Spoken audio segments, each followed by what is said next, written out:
వాళ్ళకి అక్కడ మనుగడ లేదు. ప్రభుత్వం ఏంటంటే పాకిస్తాన్ ప్రభుత్వం ప్రజల కోసమే పనిచేయదు. అక్కడ ఉన్నటువంటి ఆర్మీ కానీ పొలిటీషియన్స్ కానీ వాళ్ళ అధికారాన్ని కాపాడుకోవటానికి, తర్వాత అక్కడ జాతి సంపదను దోచుకోవటానికి వాళ్ళు పనిచేస్తారు. ఈ రోజున అతను ఆర్మీ జనరల్ కూడా కంబైన్డ్ డిఫెన్సెస్ ఫోర్సెస్ కి చీఫ్ గా చేశారు కదా. అవునండి. ఈ నేపథ్యంలో ఇది జరిగి ఉండొచ్చు కూడా.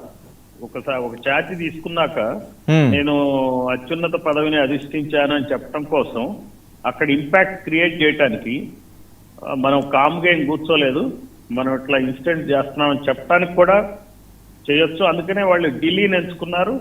ఢిల్లీని ఎంచుకోవడంలో కూడా ఎర్రకోట అనేది సింబాలిక్ గా చేశారు. మామూలుగా ఏంటంటే పదవి స్వీకారం చేసిన రోజున ఏదో ఒకటి చూపించుకోవాలి కదండి. అవును, వాళ్ళ యొక్క పవర్ ని ఆ దృష్టితో చేసినట్లుగా కనపడుతుంది. బట్ ఏదేమైనా సరే ఇవన్నీ ఊహాగానాల కింద లెక్కే. మనం ఒక అసెస్మెంట్ తోనే మాట్లాడగలం. సరైన సమాచారం మనకి ఏం దొరకదు అంత ఈజీగా.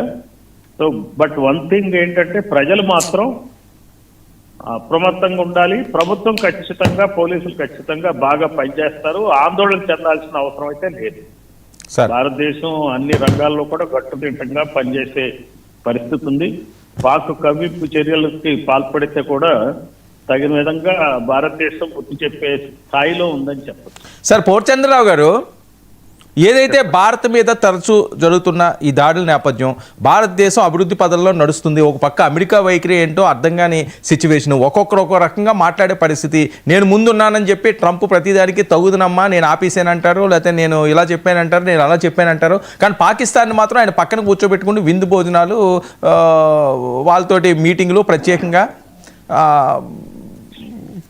నేను మీతో ఉన్నాను అని భరోసా వాళ్ళకి ఇవ్వడం. ఇండియా వేసేసరికి వెళ్ళక వేరే ధోరణి చూపిస్తున్న నేపథ్యం, ఇది కూడా పాకిస్తాన్కి కొద్దిగా దన్నుగా కనిపిస్తున్నది అంటారా? ఇప్పుడు పాకిస్తాన్లోని ప్రజలకి పాకిస్తాన్ ప్రభుత్వం, పాకిస్తాన్ ఆర్మీ ఒక పక్క, ట్రంప్ ఇంకొక పక్క అన్యాయం చేస్తున్నారండి. పాక్లో ఉన్న కోట్లాది ముస్లింలకి, అక్కడ ఉన్న ప్రజలకి పాక్ ప్రభుత్వం, అట్లానే పాక్ సైన్యం, ఇంకో పక్క ట్రంప్ తీవ్రమైన అన్యాయం చేస్తున్నారు. ట్రంప్ పాకిస్తాన్ని వాడుకుని చుట్టుపక్కల ఉన్న దేశాల మీద తన ఆధిపత్యం కోసం అతను ప్రయత్నిస్తూ ఉంటాడు. పాకిస్తాన్ ఎట్లా ఉందంటే అటు చైనాకి, ఇటు అమెరికాకి అది ఉపయోగపడేటువంటి ప్రాంతం అయిపోయింది. వాళ్ళిద్దరూ వాడుకుంటారు. సో అక్కడ ఉన్నటువంటి పాలకులు ఎవరైతే ఉన్నారో, సైన్యము పాలకులు, అటు చైనా నుంచి ఇటు అమెరికా నుంచి సాయం అందుకుంటూ వాళ్ళ ప్రాపకంతో అక్కడ పాలన సాగిస్తుంటారు. వాళ్ళ యొక్క పట్టుని నిలుపుకుంటుంటారు. కోట్లాది పాక్ ముస్లింలకు వీళ్ళందరూ కలిపి అన్యాయం చేస్తారండి. అన్యాయం చేస్తూ వాళ్ళని సైకలాజికల్ గా ఒక సాటిస్ఫాక్షన్, ఒక వారు చేస్తున్నాం అనేటువంటి అభిప్రాయం కలగజేయటం కోసం పహల్గామ్ కావచ్చు, ఈ రోజున ఎర్రకోట దగ్గర బ్లాస్టింగ్ ఇన్సిడెంట్ కావచ్చు, ఇలాంటివి చేస్తూ ఉంటారు.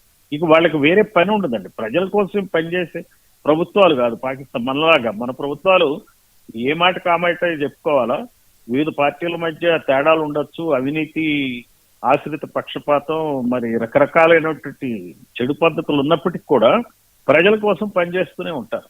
ఏదో రకంగా ప్రజలు మెప్పు పొంది మళ్ళీ ఎన్నికల్లో గెలవాలనేటువంటి ఉద్దేశంతో ఇక్కడ పార్టీలు పనిచేస్తూ ఉంటే, అక్కడ సైన్యం ఆధీనంలో పార్టీలన్నీ ఉంటాయి. పార్టీలన్నీ ఉండి సైన్యమే అక్కడ ప్రభుత్వాన్ని నడుపుతూ ఉంటుంది. అక్కడ అధికారులు, సైన్యాధికారులు పెద్ద పెద్ద భవంతుల్లో ఉంటారు. పెద్ద వందల ఎకరాల ఆస్తుల్ని ఆక్రమించుకుని ఉంటారు సైన్యాధికారులు. మనం ఇక్కడ చూస్తాం చూడండి, కొంతమంది అధికారులు అవినీతి పరులై వందల కోట్ల ఆస్తులు సంపాదించారు, భూములు ఆక్రమించారని మనం ఆరోపణలు వింటూ ఉంటాం ఇక్కడ మన ఉన్నతాధికారుల మీద. అక్కడ సైన్యాధికారులు నిజంగా చేస్తారు. ఒక్కొక్కళ్ళు ఒక్కొక్క ఏరియాలో వాళ్ళకి కావాల్సిన ఇండస్ట్రీస్ నడుపుతారు, తర్వాత ఈ భూముల్ని స్వాధీనం చేసుకుంటారు, రియల్ ఎస్టేట్ చేస్తారు. సో అక్కడ సైన్యమే ఒక ప్రభుత్వం అన్నమాట. ముఖ్యమండి, అక్కడ సైన్యం ప్రభుత్వం ఈ రకమైన అంశం ఒకటి, ఆపరేషన్ సింధూర్ 2 రెడీగా ఉంది, మా బ్రహ్మోస్ బద్దల కొడుతుంది, డైరెక్ట్గా అటాక్ చేస్తే ఎంతో సమయం పట్టదు, ఇలాంటివన్నీ కూడా మనం రెగ్యులర్గా వింటుంటాము. మన దగ్గర ఆయుధ సంపత్తి కూడా ఆ రకంగా ఉండే పరిస్థితి. అయినా పాక్ భయపడపోవడానికి కారణం, ఈ కవ్వింపు చేయడానికి కారణం, ఇంకా ఆపరేషన్ సింధూర్ ఆన్ డ్యూటీ అని చెప్పి మన వాళ్ళు చెప్తానే ఉన్నారు. ఏంటి దొంగలు దెబ్బలు ఇట్లానే తీస్తారు కదండి. మనం కట్టుదిట్టమైన భద్రతా చర్యలు తీసుకుని ఎక్కడో ఒక చోట దొంగతనం జరుగుతుంటది చూడండి. ఆ మాదిరిగా వాళ్ళకి అవకాశం దొరికింది, వాళ్ళు చేశారు, ఒక ప్రయత్నాలు చేస్తూనే ఉంటారు వాళ్ళు. సో అక్కడ ఒక సిగ్నల్ దొరికింది వాళ్ళకి, స్లీపర్ సెల్స్ కి మీరు యాక్ట్ చేయండి అన్నారు, యాక్ట్ చేశారు. సో మనం ఎన్ని స్లీపర్ సెల్స్ అదుపులో తీసుకుంటే ఇంకన్ని పొడుతూ ఉంటాయి. ఓకే. సో ఇది నిరంతరం చేయాల్సిన పని. సో ఇది ప్రభుత్వం ఇలాగనే సైన్యం కానీ పోలీసులు కానీ సమర్థవంతంగా ఎదుర్కొంటూనే ఉండాలి. సార్ మీ హయాంలో ఇలాంటి ఎక్స్పీరియన్స్లు ఏమన్నా చూసిన సందర్భం ఉన్నదా సార్? మీరు స్లీపర్ సెల్స్ ని ఏ రకంగా ట్రేస్ చేస్తారు?